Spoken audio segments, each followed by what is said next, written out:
ఏంటో ఈ జనం అంత బక్కగా ఎందుకుంటారో ఏమో తెలియదు. అసలు ఇంట్లో వండుకుంటారా, వండుకున్నది తింటారా, వాళ్ళు ఎందుకు అంత బక్కగా ఉంటారో తెలియదు, మేమెందుకు ఇంత లడ్డుకుంటామో తెలియదు.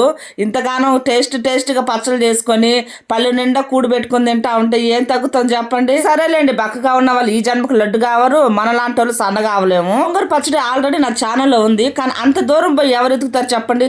అందుకే చేస్తున్నాను కాబట్టి ప్రాసెస్ కూడా చెప్తాను. బట్టలు గోంగూర 2 టబ్బులు నీళ్లు కడిగాను. ఎందుకు అందరికి తెలిసిందిలేండి, ఆకుకూరలో మట్టి ఎక్కువ ఉంటదని. గోంగూర ఎంత తీసుకున్నారు, గోంగూరకు సరిపడా ఎండుమిరపకాయలు, కొద్దిగా ధనియాలు, జీలకర్ర, మెంతులు అవి బాగా డ్రై రోస్ట్ చేసి పక్కన పెట్టేసుకోండి. అదే కడాయిలో గోంగూర వేసుకొని కొద్దిగా ఆయిల్ పోసుకోండి. ఎందుకంటే మనం తాలింపు వేసుకుంటాం కాబట్టి ఆకు ఫ్రై అయ్యేంత వరకు చాలు ఆయిల్ మటుకు. ఎండుమిర్చి, ధనియాలు, జీలకర్ర, మెంతులు ఉన్నాడు చూడండి, అది నేను రోట్లో నూరుతా అనుకున్నాను. అసలు మన వల్ల కాదు, మన రోజు చిన్నదైపోయా, అందుకని మిక్సీలో పట్టేశాను. దంచుకున్నప్పుడు చిన్నులపాయి, కళ్ళుప్పు, గోంగూర, పెద్దలపాయి, మనం పొడిగొట్టిన మిరప్పొడి అన్ని ఒకదాని ఒకటి వేసి రోట్లో దంచేసుకోవడమే. ఇక లాస్ట్ లో తాలింపు, నూనె, ఆవాలు, జీలకర్ర, చిన్నులపాయి.